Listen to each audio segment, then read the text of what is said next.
गुस्सा क्यों? एक साधु महाराज जी अपने यहाँ पर बच्चों को शिक्षा दे रहे थे। वो अपने बच्चों को ये शिक्षा दे रहे थे कि हमें अपने जीवन में आगे बढ़ने के लिए किन किन मुश्किलों का सामना करना पड़ता है और मुश्किलों का सामना करने के बावजूद भी हमें आगे ही बढ़ते रहना, तभी हम अपनी मंजिल को पा सकेंगे। तभी उस आश्रम के पास एक महिला और एक पुरुष लड़ते हुए आए और वह किसी बात पर झगड़ कर रहे थे और बहुत तेज तेज बोल रहे थे।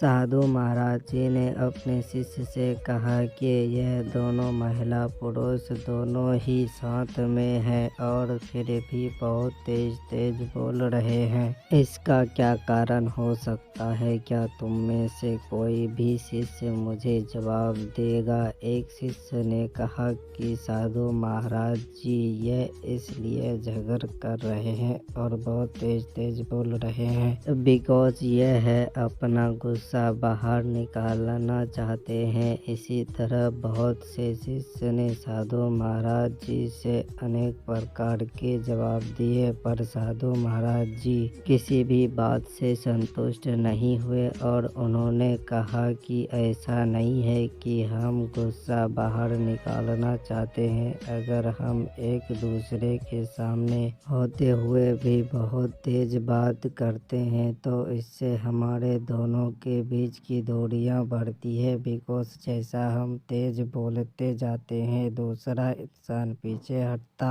चला जाता है और इससे हमारे आपसी संबंधों में भी दूरियां बनी रहती है, जिसके कारण बहुत से मनमुटाव हो जाते हैं और जीवन शैलियों को चलाना भी कठिनाइयों के साथ और बढ़ता जाता है। अगर हम किसी से नाराज हैं और वह व्यक्ति सामने है तो हम आराम से बात कर सकते हैं, बिकॉज आराम से बात करने से बीच की दूरियां नहीं बढ़ेंगे। अगर हम बहुत तेज बोलेंगे तो इससे हमें मानसिक परेशानियां भी होगी और हमारे बीच के संबंध में खराब हो जाते हैं। इसलिए अगर नाराजगी भी हो जाए तो आराम से ही बोलना चाहिए। आराम से बोलने से शायद समस्या का भी समाधान हो जाए। इस बात का उत्तर सुनकर शिष्य के मन में विचार आने लगा और वह समझ गए कि हमें अपने जीवन में कभी भी गुस्सा नहीं करना चाहिए। अगर हम जीवन में गुस्से को